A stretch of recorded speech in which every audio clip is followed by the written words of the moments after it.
about to spin this rose fibre that I've got for this video, and would you just look at how hairy this is? Oh my gosh, it's got a lovely sheen on it. But this fibre reminds me of when I had a long-haired white cat. My trousers would just look like this after I finished grooming her. I've pulled the fibre apart so that I don't have to draft it quite as much when I'm spinning, because I don't know how it's gonna... Oh wow, this is just... it's lovely. Right, let's see how this spins. Wish me luck.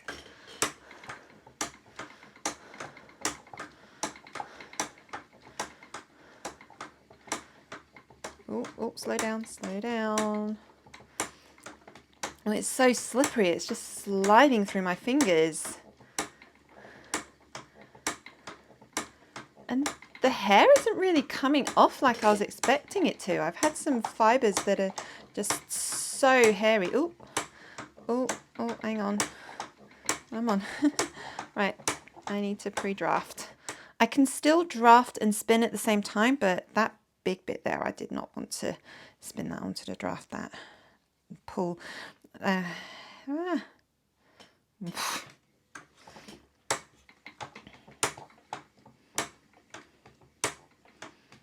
we go. If I slow my wheel right down, this might be easier to handle if it was blended with another fibre.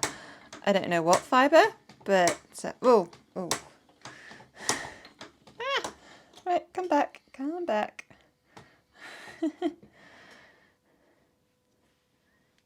Gosh, this is so slippery. I'm just about to apply the singles together and just look at my legs. I think I wore the wrong colour trousers today. This fibre is so slippery.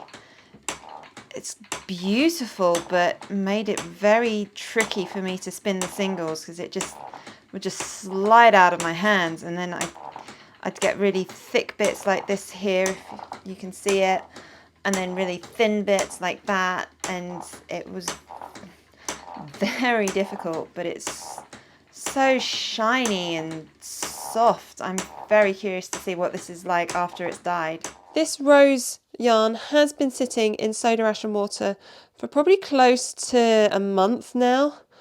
I set this up and then it was half term, which was 2 weeks this year, and then life's just been quite busy, so it certainly had a good soaking. And this, I'm going to try and make it sort of dye it rose coloured colours. I'm sort of hoping make it look a little bit like a rose. I don't know. A rose is my inspiration. So that one was New Emerald Green, which is a fibre reactive dye from Dharma. And this up here is Dances with Raisins, which again is another fibre reactive dye from Dharma. They are in solution now, but when I made up the solutions, I did wear my mask, and I still have my gloves on. This is not my first dyeing project today, and I think there's a hole in my glove somewhere because my fingers are turning different colours. And I've got a towel down to protect my surface, and then I've got this sitting on top of cling film. So I'm hoping this is sort of a rose-ish colour, and I've deliberately tried to make the green, do the green section a little bit smaller than the purple. Sort of a purpley reddish, pinkish, pretty colour. Now, my inspiration is a rose. I'm hoping that sort of has come across. I don't know. Now, because this is a plant-based fibre, it needs time for the dye to set to the yarn rather than heat like we need in animal-based fibres. So another reason I put cling film down is because then I can wrap it up like this and leave it for a couple of days before we wash it. This rose, this rose yarn has cooled down now. Well, not cooled down. It's been sitting out for a couple of days now, so I'm going to very gently wash it. There is some dye on the cling film. Not too worried, that's to be expected. And I am expecting bleeding. Yeah, there is. I did use quite a lot of green on this as well, and that new emerald green is beautiful, but a bleeder. So I'm gonna let that soak for a couple of minutes. This is just soaking in cold tap water with a little bit of washing up liquid.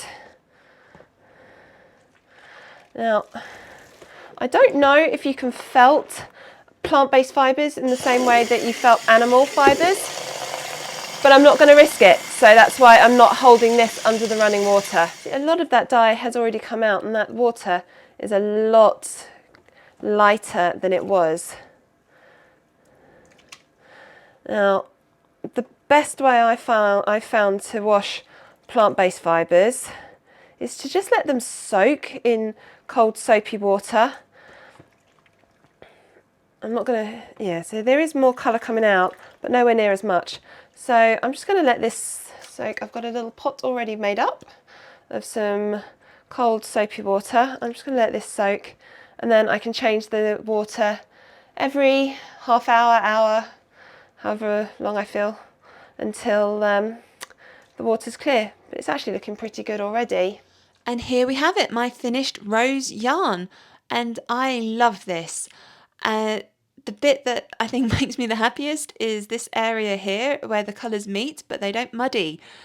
And it's great. I love the green. I love this Dancers with Raisins. I really need to use it a lot more because it's such a pretty colour. And I think it works quite well with this green as well. What do you think? I love this. It's beautiful, it's soft, it's silky, and it is fun. Thank you so much for watching this video. I really hope you enjoyed watching it as much as I have enjoyed making this video. It's been so much fun learning about this new to me fibre, and it's been great. I've loved it. I publish a new video every Monday, usually around about 6 p.m. UK time. And I'm hoping to do more of these sorts of videos in the future where I experiment with new to me and unusual fibres. So make sure you've got notifications turned on so you don't miss any new videos. Thank you so much for watching.